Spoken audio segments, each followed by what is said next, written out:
Hello and welcome. I'm your host, Adam Hawkins. Each episode, I share a small batch of software engineering theory and best practices. If you enjoy this podcast, then please subscribe and share it with your friends and colleagues. This episode completes our introduction to the 3 ways of DevOps. The previous 2 episodes introduced flow and feedback.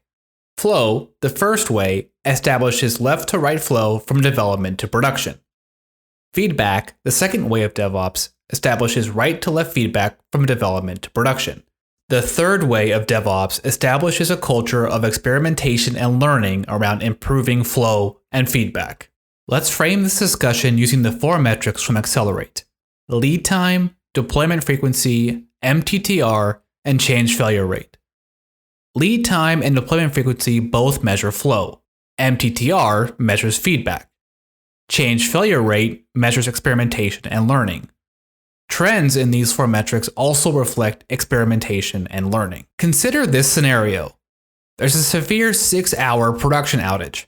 As a result, the business has lost money and received angry emails from customers.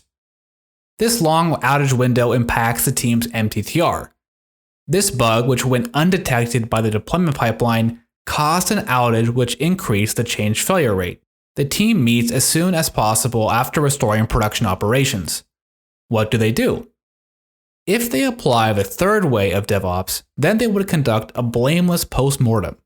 The postmortem would identify the root cause of how this bug entered production and what regression tests can prevent it in the future. Hopefully, they also discuss why it took 6 hours to restore operations and how they can improve the turnaround time next time. Here's another scenario. A team ships new features on a regular basis, but they don't see the expected business results. They thought these features would deliver results, but they can't figure out why they are not. So what can be done? Well, first the team needs to step back and check their assumptions. And instead of going all in on big features, they can test their assumptions with tiny experiments released to a small segment of their user base. If the results are positive, then the team should continue iterating. If not, well, then the team tries a new idea. Using this practice over time, the team sees that they spend more time delivering on proven business ideas instead of ideas they assumed would just work. This approach is known as A/B testing or hypothesis-driven development from the Lean IT school. Both scenarios demonstrate a focus on improvement through experimentation and learning. However, this is only possible in a high-trust culture. It's not possible to conduct a blameless postmortem if people are afraid they're going to be fired over what they say. It's also not possible to conduct A/B tests if the organization does not see the value in validating business ideas through experiments. This is why leadership must promote these principles. Now I'm going to read one of my favorite passages from the DevOps Handbook. Now there are many wonderful passages in this book, but this is one of my favorites. This passage is a great example of leadership's role in a high-trust culture. Internally, we describe our goal as creating, quote, buoys, not boundaries, unquote. Instead of drawing hard boundaries that everyone has to stay within, we put buoys that indicate deep areas of the channel where you're safe and supported. You can go past the buoys as long as you follow the organizational principles.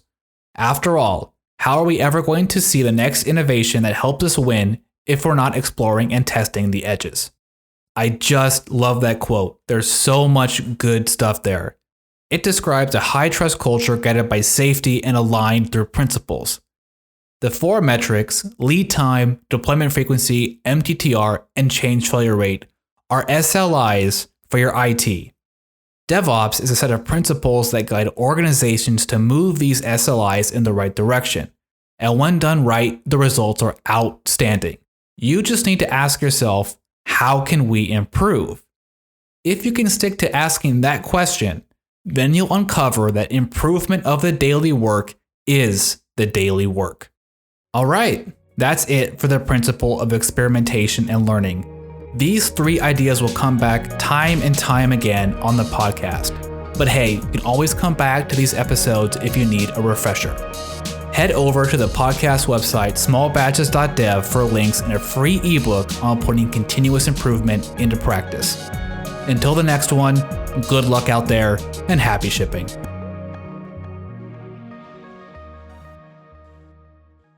Want to learn more about DevOps but don't have time for books?